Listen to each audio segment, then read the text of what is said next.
Reports بڑی discuss ہو رہی ہے نواز شریف صاحب کی. ایک بد نصیب انسان ہے کہ جعلی رپورٹ سے گیا اور جعلی رپورٹ سے وہاں قیام کرنا چاہتے ہیں. دنیا میں ایسا کوئی لیڈر نہیں ہے جو اپنے ملک سے بھاگے.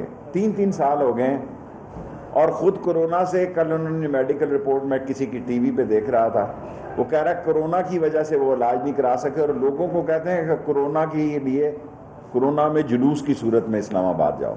عمران خان بہت پہلے یہ کئی مرتبہ کہا کہ 3 مہینے ہیں, میں 1 مہینہ گزر گیا, 60 دن اور ہیں. بڑے شوق سے اپوزیشن آ کے شوق پورا کر رہے. اپوزیشن کے دلوں میں تیل نہیں ہے, اپوزیشن کے رنگ پسٹن بیٹھے ہوئے ہیں, ان کے پلگوں میں کچرا پھنسا ہوا ہے. وہ عمران خان کو اشرف غنی سے ملا رہے ہیں.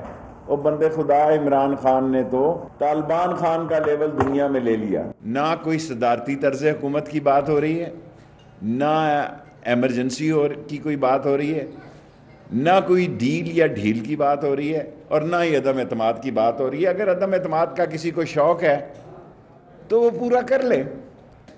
ہر ایک کو صورتحال سمجھنی چاہیے. اور آپ ہمیں ایجنڈا بتائیں اپوزیشن کیا کرنا ہے 23 مارچ کو. یہاں اگلے چوک پہ تو فوج کی ایکسرسائز ہوگی. J-10C جو ہے چائنا کے فلائی کر رہے ہوں گے, دنیا ان کو دیکھے گی یا ان چیروں کو دیکھے گی؟